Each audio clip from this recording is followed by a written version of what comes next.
Ladies and gentlemen, welcome back to the analysis of YOLENO TV. I hope you well. From wherever you're watching this channel, I'd like us to quickly look at the standard. The standard, that is Monday edition. There's a picture there of someone, let's just be honest, this is MURKOMEN. A picture of MURKOMEN, and there are police officers here on the left side of that standard newspaper. So on the far right, there's someone pointing a gun. Without even going through much details, you already know that this is all about MURKOMEN's statements, which have backfired badly. And I remember nobody has supported MURKOMEN in this. In fact, MURKOMEN has gone to an extent of trying to play politics with this issue and saying that people would what kumwelewa. You know, that's what they say. Politicians normally say one thing, then wakati ambao wamepatikana kwamba wako off guard, wanasema his statements were taken out of context. So that's what MURKOMEN gave as a response. You will not find me anywhere where I said somebody should be shot to be killed. You will not find me anywhere where I said that a police officer should take orders from myself. No. Tumeambia polisi mtu yoyote mwenye atakaribia police station pika yeye risasi. So on the front cover of the Standard, just like I told you, there are 3 police officers. And to be honest, these police officers, I've seen videos from them, and none of them seems to be agreeing with MURKOMEN. And I'm going to share their videos in this analysis, ladies and gentlemen. But first and foremost, let's go through the title. The title is "No, Thank You." See? Then again, on the front cover, there is a picture below here, and this is Boniface Mwangi Kariuki on the day he was shot. Of course, you remember we shared a video about the situation from what the doctor said at KNH, that he was brain dead. But I've seen reaction from so many people saying that huyu alikuwa ameaga kitambo. Walikuwa wanajaribu kuzuia kwa sababu ile demonstration ingekuwa mbaya sana. So walikuwa wanazuia kwa ile those ventilators ama life support machine kwa ICU. So those are some of the comments which I've received from the video I shared. That is yesterday. Now, before we explore this story on the Standard newspaper, ladies and gentlemen, kindly take this opportunity to like this video, because that is the only YouTube. Share the video to many people. Subscribe to our channel if you're not subscribed before. And to our existing subscribers, thank you so much for your support. Now, the first police man here, and this is a police commander, Nyandarua County, Stella Cherono. She says, let's not let anger get the better of us. We must learn how to manage our frustrations constructively. That is what is shared there.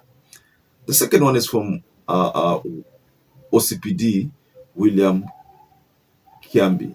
And let me be honest, William Kiambi, I saw the video. It was alikuwa anaongea na ujasiri, na honestly speaking, huyo alikuwa anaongea vizuri. Police, huyo OCPD alikuwa anaongea kwa kama mzazi yani. Mimi nilipenda venye alikuwa anaongea. But let me just take you through this statement on the Standard newspaper.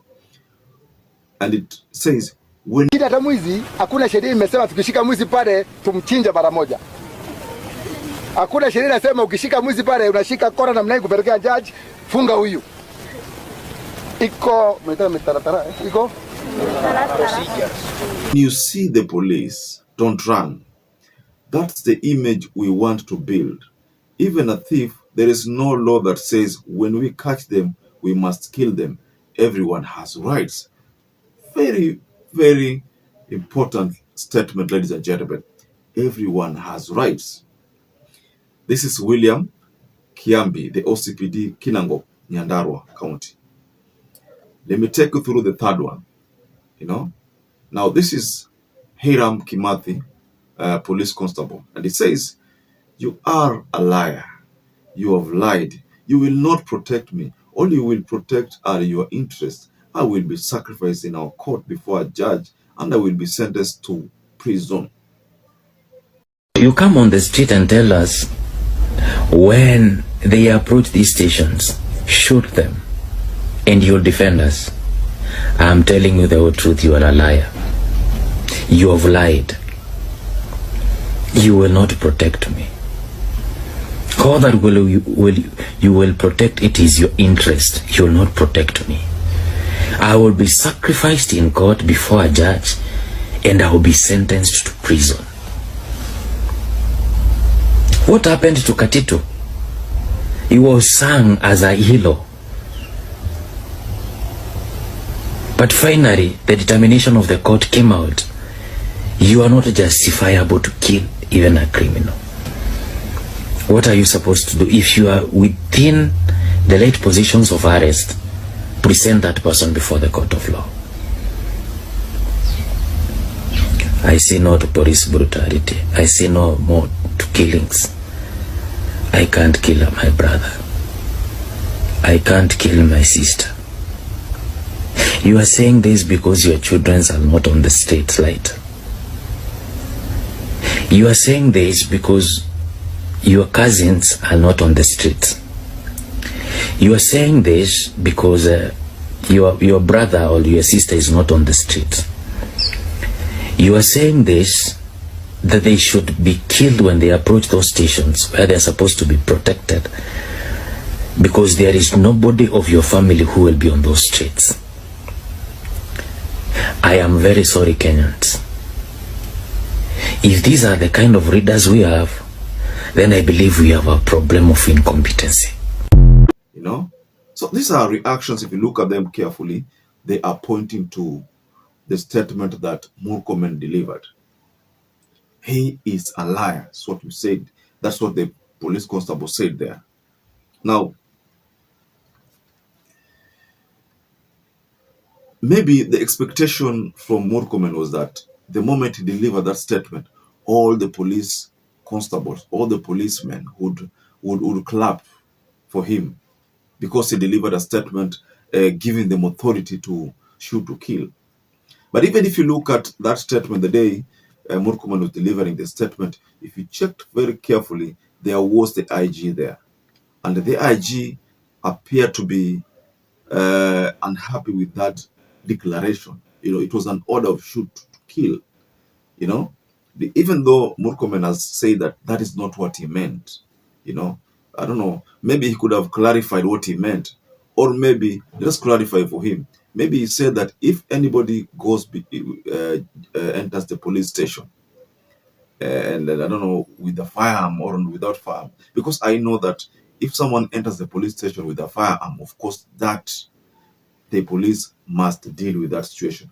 But if you go to a police station armless, why should someone shoot you?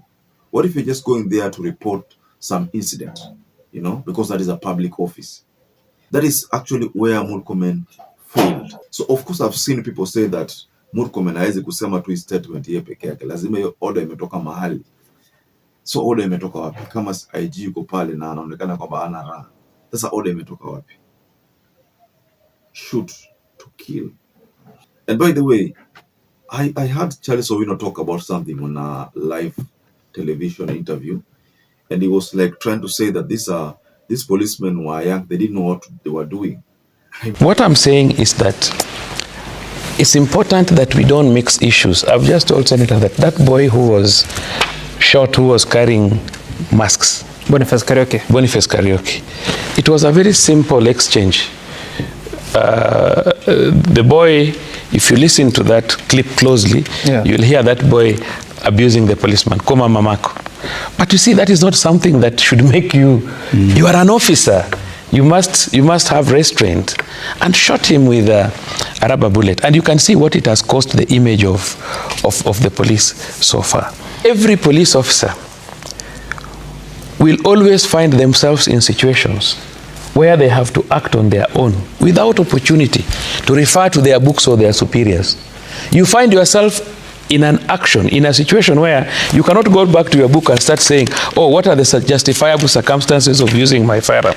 It is something that should be grown in you, and you should know when you should use it and when you should not use it. So even if you insult someone, Tukana, See, there are ways of dealing with these issues. Si watu nashtakiwa, ukitukana mtu si unaweza shtaki mtu na ndiye akafungwa, as long as you can prove, you know. So that is why to date I still support the issue of body cam.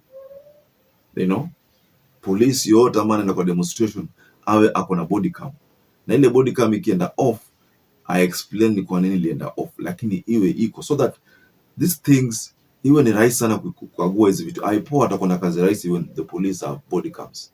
Yeah, anakuwa na body cam akienda kufanya kitu already. Ukianza kumchunguza ile namba yake hiyo, unachunguza ile camera ziko captured wakati huo zote, you get things, you know, you get faster information from the body cam. Like, so you all know what James Mkwana is going through right now after the Albert Ojwang matter. Why isn't Murkomen helping him? That is a concern, ladies and gentlemen.